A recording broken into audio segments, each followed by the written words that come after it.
Y'all, look at this video. Are they not? You see the Chinese coming here, whether we like how they, position themselves, they have impacted the economy. The Somalians, the Indians, the so on and so forth. You have different ethnic groups here that work together. They build the community and they impact the economy. Black Americans, they can come here with a couple $1,000s and think you're supposed to get something free because you are Black American. That is crazy. In any relationship, you should prove the value that you bring to the table because otherwise you become a liability.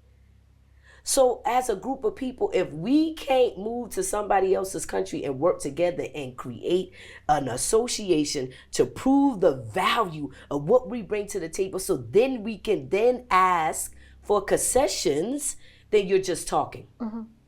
So no, I think it's fair.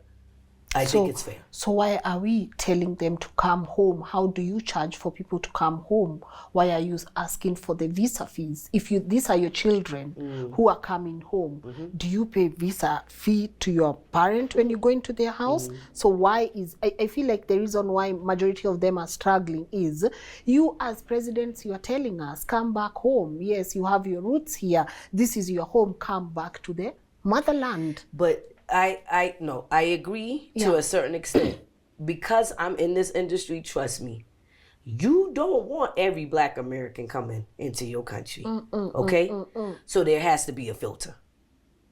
There has to be a filter. And what is going to put a filter is price points. Is that fair though? I absolutely believe it's Do you fair. decide which children should come back home? I absolutely do.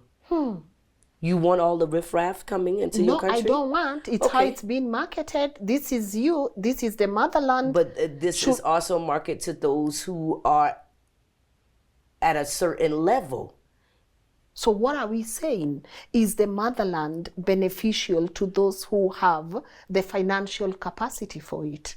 What if, walk with me, you are in... And again, I believe in filters. Not everybody is kinfolks.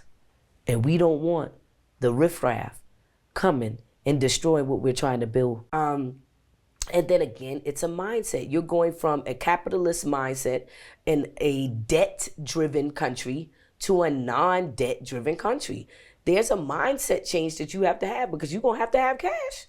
You're going to have, because everything here revolves around having what you can afford. If you can't afford it, you don't have it. It doesn't work that way in the States. Yeah. And so again, not everybody's going to be able to relocate or come home to the motherland. Okay. It's just a reality. I love that we are touching on the preparation. I think you brought it closer home. Could you walk us through 5 key things you really need to prepare for before you relocate? Absolutely. Yeah. So the first thing is mindset. Now, see, this is something that I've been seeing in a lot of different types of videos where it's Black Americans going to Africa and telling a lot of Black Americans, y'all need to, change your mindset.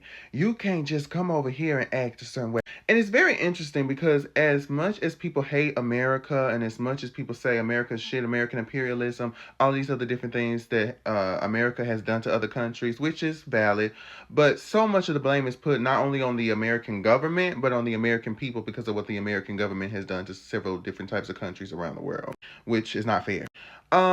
But with all the different types of issues and the different types of resentments towards America, you guys are dumb, you guys don't know about us, da da da da da. What I find so interesting is that when immigrants come here, they do not have to fully assimilate to our culture. Now, yes, they do assimilate. Don't get it wrong. They do assimilate. And some immigrant families do not teach their kids of their culture. They do not let them have roots or ties to their native tongue or certain stuff like that. They want them to fully become American. I've heard about that from time to time, and I'm just like, I don't really know. I don't agree with it. However, it's not my family. It's not my situation. It's not my story. But what immigrants do have, they have the opportunity to come here, assimilate to aspects of American culture, but also maintain their culture.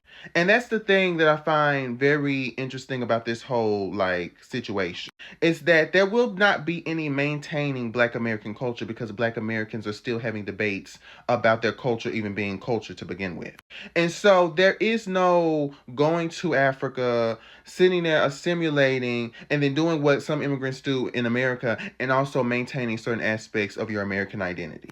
Every time I see Black people Black Americans go to Africa and they're being permanent residents there, not visitors. If you're a visitor, okay, that's fine. Come on now. You can learn the traditions, learn the language, learn the ropes, learn to be respectful to the local people, especially if you're just going to be there temporarily. But those who go there permanently, they do have this weird, condescending, self-righteous kind of attitude that I've noticed.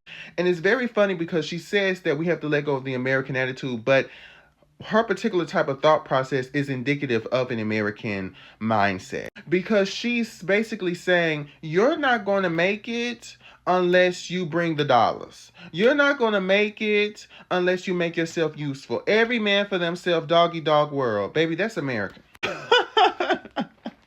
That's how we roll in this country. So it's very interesting to then sit there and try to reframe that and say, no, I'm trying to tell you to let go of the American mindset while also using my American mindset to say that you are not worthy to be here in this country unless you make yourself worthy, because only the worthy get to survive. I'm like, we bred that. So it's very interesting. And I just wanted you guys to see that because I listened to her and for a while, and the African lady that was next to her was actually trying her best to be like, well, maybe we shouldn't go that far, right? Maybe we should, okay, I get what you're saying, but don't you think that that's rude? Don't you think that maybe we shouldn't? And Miss Miles was like, no, we don't need all Americans to come here. And if you're going to come to Africa, you have to be worthy. You have to be worthy. You have to be worthy to come to Africa. I was like, ooh. I was like, did a Black American make her upset? I don't know what she's seen, what she's heard, but it is very interesting. It is very interesting. So I just wanted you guys to see that video because I'm just like, well, girls, I mean, if you want to be African, you have to get ready. And you have to give the African look, okay? You have to give the African attitude and stop being a stupid American.